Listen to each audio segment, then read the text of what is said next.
So guys आप जैसा कि मेरे पीछे देख रहे हैं, यहाँ पर चंबल नदी है। ये देखिए, ये चंबल नदी है और चंबल नदी के हम यहाँ पर बोरेसर जी महादेव हैं। वहाँ पर स्नान घाट हैं, 2 स्नान घाट हैं, जो एक पर मैं खड़ा हूँ और एक उधर की साइड में जो डूबा हुआ है। और पीछे जैसे आप यहाँ पर देख रहे हैं, ये जो पहाड़ी है, मिट्टी की पहाड़ी है, ये नदी जब तेज बहाव होता है, तेज बरसात होती है, उससे कट जाती है। सरकार को क्या कदम उठाने चाहिए, इसके लिए चले हम चलते हैं। यहाँ के जो बुजुर्ग हैं गांव के, उनसे बातचीत करते हैं। बाबा साहब नमस्कार। नमस्कार सर। बाबा साहब सबसे पहले तो आपका परिचय बताइए, परिचय दीजिए आप हमें। मेरा नाम सेवाराम राव, गांव दंगवाड़ा, जिला उज्जैन, तहसील बड़नेगर, और मैं प्रॉपर गांव दंगवाड़ा का रहने वाला हूं। और हमारा गांव का एक बहुत बड़ा वो इतिहास है जी। यहाँ जो आकाश है तारकेश्वरम, मृत्यु लोगे बोरेश्वरम और पाताल है हाटकेश्वरम, यहाँ पर कर्क रेखा होकर जो कर्क रेखा निकली है, ये डायरेक्ट डोंगला गई है। बिल्कुल। तो ये हमारे महाकाल जी जो हैं प्रत्यक्षदर्शी प्रकट बोरेश्वर में हुए, वहाँ तो बिठाई हुई मूर्ति है। और प्रत्यक्ष जो महाकाल है, आर्यावर्तांत, जम्बूद्वीप, भरतखंड और महाकाल वन, ये 12 कोस में दंगवाड़ा में दिए जलते थे। इसके पहले उज्जैन के चौ तरफ 12-12 कोस पे दिए जलते थे। ये महाकाल वन है, इसमें शेर वगैरह जितने भी जानवर थे सब रहते थे। और ये महाकाल में प्रत्यक्ष भगवान बोरेश्वर महादेव एक कर्क रेखा के ऊपर है। वो 4 ही रेखा से इसका टचिंग है, भूमध्य रेखा और कर्क रेखा जी। इसके 4 ही दिशाओं से ये टचिंग में इसका भूगोल का इसका संरक्षण हुआ है। तो इसमें हजारों साल पुराना नीचे मंदिर है, इससे जैसे आपने कोई ने हाथ पे उठा रखा है जी। और हम जब आकर्षण इसमें ऐसी कि जब हाथ अंदर डालते हैं ना, तो हाथ आपका ऐसा मालूम महसूस करेगा कि जैसे अंदर आपको कोई खींच रहा है। ऐसा चुंबकीय शक्ति है यहाँ। यह भगवान महाकाल प्रत्यक्ष यहाँ प्रकट हुए हैं चरणावती तटे। एक वेदिका में है, ये ऋग्वेद में इसका पूरा लेख है सर। और आज से नहीं है, परंपरा यहाँ 4,500 वर्ष पुरानी सभ्यता जो मिली है जी। यहाँ जो सबसे पुरानी सभ्यता मिली है वो वैदिक यज्ञ सभ्यता। पूरे विश्व में वैदिक यज्ञ सभ्यता 4 जगह मिली है जी। मध्य अमेरिका, इंडोनेशिया, भारत और नेपाल जी। 4 जगह हमको ये वैदिक यज्ञ सभ्यता, जो ब्रह्मा जी के मुखाग्रविंद से वेद द्वारा राजा दक्ष ने यहाँ 12 साल तक बकरे के सर से तपस्या करी, इसी के नाम से ये बोरेश्वर महादेव कहा जाता है। इसमें हमारे यहाँ के जब भी पानी नहीं गिरता है तो हमारे गांव के लोग, पूरे गांव के लोग इकट्ठे होके हम जल अभिषेक करते हैं। और जल अभिषेक करते हैं तो ये पानी कहाँ जा रहा है इसका अभी तक न पता चला है, न किसी को चलेगा। ये एक अद्भुत और एक चमत्कारी मूर्ति है। और यहाँ 52 भैरव और 64 जोगनी है, सप्तमातृका है, कालका है, काल भैरव है, गोरा भैरव है, जुझार महाराज है, सती माता है। गिनती में सती 7, यहाँ 7 सती हुई। और इसका इतिहास आज भी गवाह है सर जी। और तो सबसे बड़ी बात यह है कि जैसे हम उज्जैन में हैं अभी, हाँ जी, तो उज्जैन से इसकी जो दूरी है वो दूरी कितनी है? यहाँ से 30 किलोमीटर पे चरणावती तटे भगवान बोरेश्वर विराजे हैं। उज्जैन जो स्टेशन है वहाँ से आपके लिए सुविधा है, बस वगैरह की सुविधा है सर। और मैं आपको एक चीज बता देता हूँ, आप जैसे भी बोरेश्वर जी महादेव के दर्शन करने आते हैं तो यहाँ के जो ग्रामीण हैं, दंगवाड़ा के ग्रामीण हैं, वो बहुत ज्यादा सहयोग करने वाले हैं। कभी भी आपको जरूरत हो तो आपको यहाँ पर दर्शन करा के वापस स्टेशन तक भी छुड़वा सकते हैं। बगल में इंगोरिया है जो बहुत अच्छा स्टेट हाईवे है।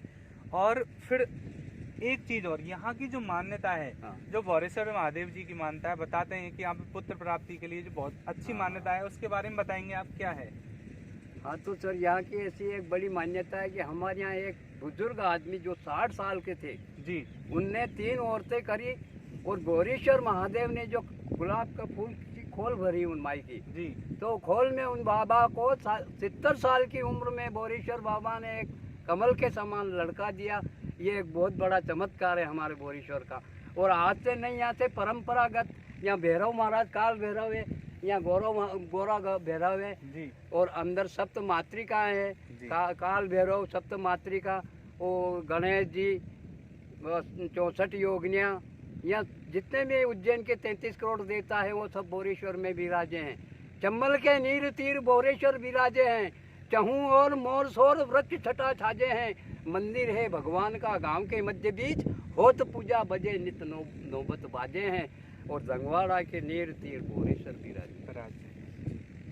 आपसे एक छोटा सा सवाल और है हाँ जी। कि ये जो बोरेश्वर जी महादेव हैं, ये कितने समय प्राचीन, मतलब कितनी बताते हैं, अलग अलग कहानियाँ जुड़ी हुई हैं।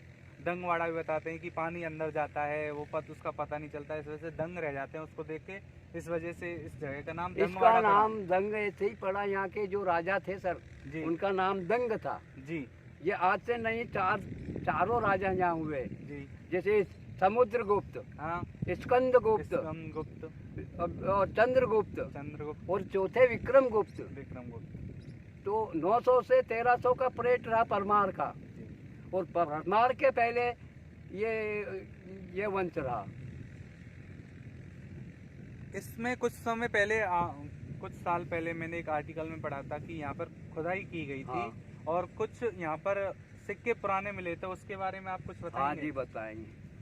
हमारे आदरणीय श्रीमान वी श्री वाकनकर साहब के नेतृत्व में Vikram university Ujjain, Deccan college Pune, union और नालंदा विश्वविद्यालय नालंदा, सवाई मानसिंह विश्वविद्यालय जयपुर और कैम्ब्रिज कॉलेज लंदन, इन सब लोगों ने यहाँ पर जो शोध किया है, तो यहाँ से जो प्राचीन मणियाँ मुद्रा जो मिली है उनका 19 वर्गों में वर्गीकृत किया गया है। जी, 1900 में उनका विभक्तीकरण किया गया है, उनको बांटा गया है। हाँ सर। तो यहाँ से स्फटिक मणि, ब्लैक मणि, दिस इज रेड मणि। यहाँ से सबसे पुराना जो सिक्का मिला है वो ब्राह्मी लिपि में टेराकोटा में मिला है सर। टेराकोटा में। ये हमारी सबसे बड़ी संस्कृत है ब्राह्मी लिपि। 4 लिपि है, ब्राह्मी लिपि, पांडुलिपि, भग्म लिपि और ये अभी जो चल रही है देवनागरी लिपि। जी एक्चुअली। हाँ जी। अच्छा, सावन का जो महीना है वहाँ उस समय यहाँ की जो भीड़ होती है वो क्या भीड़ होती है? यहाँ जो सोमवार के 4 ही सोमवार को हम भगवान शिव की 5 करते हैं। 5 करते हैं। हाँ जी, बिल्कुल 5 करते 5 हैं। एक गांव में जाती फिर 5। हाँ। तो यहाँ पर जो भीड़ होती है उसके लिए सरकार के द्वारा क्या प्रबंध किया जाता है, कंट्रोल करने के लिए होता है, या हमारा जो ग्रुप है यहाँ का शिव लहरी ग्रुप है और दंगवाड़ा का जो भी है? हाँ, तो यहाँ की संस्था सर जो भी है सब शासन की ओर से कुछ नहीं, शासन की ओर से यहाँ कुछ नहीं है। हमारे गांव की ओर से कुछ नहीं है, जो भी गांव की समिति। अभी 4-5 महीने बाद महाशिवरात्रि आने वाली है। हाँ जी। हमने पिछली बार भी मैं यहाँ पर था तो मैंने देखा कि ये जो चंबल नदी है यहाँ पर मतलब सुरक्षा की दृष्टि से कुछ भी तैनात नहीं है सर। 4 या 5 बच्चे यहाँ पर चंबल नदी में डूबे थे। हाँ, तो इसके लिए सरकार को क्या करना चाहिए आपके हिसाब से? मेरे हिसाब से तो सर यहाँ ड्यूटी लगनी चाहिए, जैसे 1-4 की गार्ड लगनी चाहिए। ये पुरातत्व गांव एक बहुत बड़ी धरोहर है हमारे गांव की सर, और यहाँ एक गार्ड जरूर होना चाहिए सर, पुलिस। यहाँ पर मतलब ये चाहते हैं कि उस समय, हालांकि और समय नहीं हो, लेकिन उस समय इनके लिए सुरक्षा है वो सुरक्षा जान माल की दृष्टि से बहुत ज़्यादा जरूरी होनी चाहिए। हाँ सर। और यहाँ पर जैसे हम उज्जैन से आते हैं इंगौरिया से दंगवाड़ा से जैसे ही मैं यहाँ पर अंदर आया तो मैंने देखा जो रोड है एक सिंगल पट्टी का है। हाँ, वो भी टूटा फूटा है। तो यहाँ के जो सांसद हैं अपने जो भी हैं, तो क्या वो ध्यान नहीं देते, वो यहाँ पे दर्शन करने नहीं आते हैं क्या? आते तो पूरा गांव आता है, पूरा गांव आता है, तो पूरे गांव की है जी। पर सब दिल्ली तक के नेता आ रहे हैं तो फिर गांव तो क्या है सर, वो बड़े बड़े लोग आ रहे हैं।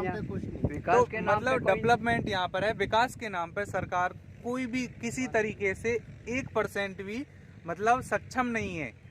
हमारे आदरणीय नागेश्वर जी ने हम 1985 से इसका कर रहे हैं सर साहब जी। 85 से लेख पर करते करते दिल्ली भोपाल, पर कोई नहीं सुनता। अभी जो दिल्ली से वित्त मंत्रालय के सलाहकार सान्याल साहब आए थे, उनने बोला कि हम करोड़ों रुपए यहाँ लगवाएंगे, और करोड़ों का महाकाल प्रोजेक्ट में इस दंगवाड़े को लिया गया है जी। इसके बाद भी कुछ नहीं हुआ है महाकाल प्रोजेक्ट में बोरेश्वर। तो आप देख रहे हैं कि जितना हो सके यहाँ पर अति प्राचीन मंदिर है, आने जाने की सुविधा भी अच्छी है, लेकिन एक सिंगल पट्टी रोड है। पीछे मैंने आपको बताया कि चट्टाने मूर्ति की मूर्ति की जो मिट्टी की चट्टाने पहाड़ है, टीला है, वो चंबल नदी का बहाव पीछे देख रहे हैं बहुत तेज होता है। ये तो बहुत कम है, तेज होता है। इसके लिए सरकार को समय समय पर एक ठोस जो कदम है वो उठाने चाहिए। इसी वीडियो में लगातार अब हमारे साथ एक और जुड़े हुए हैं, श्रद्धालु हैं, तो चलिए इनका परिचय। आपका परिचय सर? मैं नागेश्वर मारू, जनपद धनवाड़ा। अच्छा, जनपद प्रतिनिधि सदस्य हो आप, तो यहाँ के बारे में आप बताइए। आप कितने सालों से इस बोरेश्वर जी महादेव के लिए कहाँ से कहाँ आपने यात्रा की है इसको संरक्षित रखने के लिए? सर, हमने दिल्ली, भोपाल और जो भी वरिष्ठ यहाँ के नेता है सबको इसके विषय में अवगत कराया जी, लेकिन इसके विषय में ध्यान नहीं गया।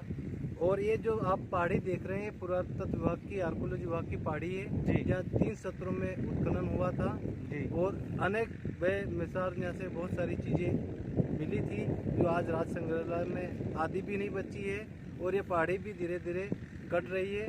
ये कभी पहाड़ी आदि नदी के बीच में हुआ करती थी, करती करीब 2 फीट से ज़्यादा कट चुकी है और इस पे कभी ध्यान नहीं दिया तो एक दिन ये धरोहर समाप्त हो जाएगी। चलिए हम आपको अब इस पहाड़ी के ऊपर से बताते हैं, जो भी आप देखते हैं कि कितनी सुरक्षा मुहैया करानी चाहिए उस समय महाशिवरात्रि पर या सावन के महीने में, क्योंकि जीर्ण शीर्ण होती जा रही है। आगे बताते हैं, चलिए आप देखिए। ये जो पहाड़ी है बहुत पुरानी है, उत्खनन की प्रक्रिया यहाँ पर समय समय पर चलती रहती है। बहुत सारे सिक्के मिले, मड़ियाँ मिली। इनके पास भी बहुत सारे, मेरे पास सब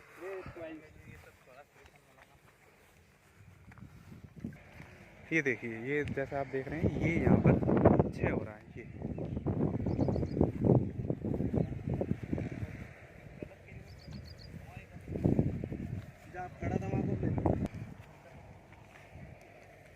और ये इधर से यहाँ से कपिलेश्वर जी महादेव सामने आप देख रहे हैं। ये चंबल मुड़ रही है यहाँ से, देखिए ऐसे मुड़ के ऐसे गोल जाके और वहाँ पर ओमकार रूप बना है यहाँ पर। ये देखिए, मैंने नीचे से जहाँ से आपको दिखाया था वो जगह है, ये रही। और इसके जस्ट जैसे ही हम सीधे हाथ पे मुड़ते हैं तो यहाँ पर ये बोरेश्वर जी महादेव हैं। इनके जस्ट बिल्कुल पीछे से होके चंबल निकल रही है। ये इधर घाट जो डूब चुके हैं, पूरा व्यू है यहाँ पर। देखिए चंबल जी जो हैं यहाँ पर ऐसे घूम के, वहाँ से ऐसे घूम के ऐसे चल रही हैं। और ये जिस जगह पर अभी मैं हूँ, ये टीला है और ये टीला धीरे धीरे क्षय होता जा रहा है। यहाँ पर देखिए, ये देखिए यहाँ से दरार भी सर वहीं में जगह ये इतने ये देखिए आप जैसा यहाँ पर ये देख रहे हैं, इस तरीके से यहाँ से क्षय होती जा रही है ये। और जो पानी का बहाव होता है वो बहुत ज़्यादा तेज होता है। मैं अपने नागेंद्र जी हैं, कुछ ढूंढने में व्यस्त हैं, क्योंकि समय समय पर यहाँ पे जैसे बरसात पड़ती है तो आपको तांबा और जो भी खनिज वगैरह होता है उपलब्ध हो जाता है, आराम से सिक्के वगैरह मिलते हैं यहाँ पर। और ये गांव का बताते हैं बुजुर्ग यहाँ पर कि ये जो पहाड़ी है, इस पहाड़ी के नीचे गांव था। अब ये जो सामने देख रहे हैं आप, ये पूरा दंगवाड़ा गांव है।